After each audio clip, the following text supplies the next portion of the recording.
जय श्री राम। दीन दयाल विरद संभारी, हरहु नाथ मम संकट भारी। तब यदरष्ट भये पावक, सकल सभय समुझाई। परमानंद मगन नृप, हरस न हृदय समाय। सियापति राम जय जय राम, मेरे प्रभु राम जय जय राम।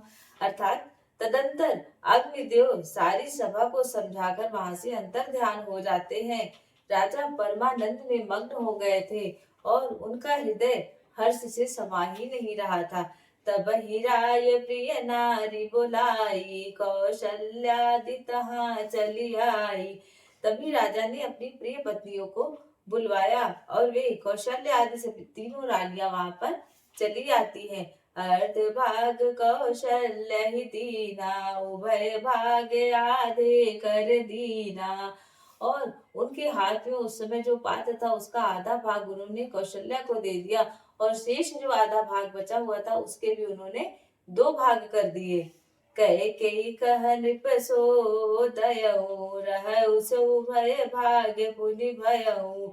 और वह राजा ने कैकेयी को दिया, जो आधा भाग था वो राजा ने कैकेयी को दिया और शेष जो बचा हुआ था उसका भी उन्होंने दो भाग कर दिया। कौशल्या कैकेयी हाथ धरि, दीन सुमित्र ही मन प्रसन्न करी।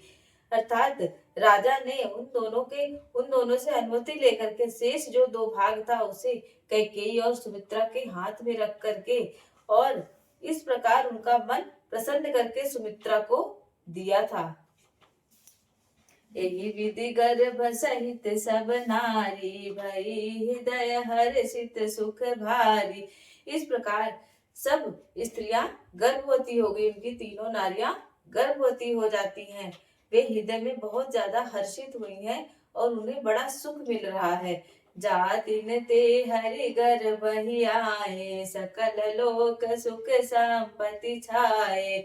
जिस दिन से श्री हरि ने गर्भ में आए हैं सब लोक में सुख और संपत्ति छा गई है।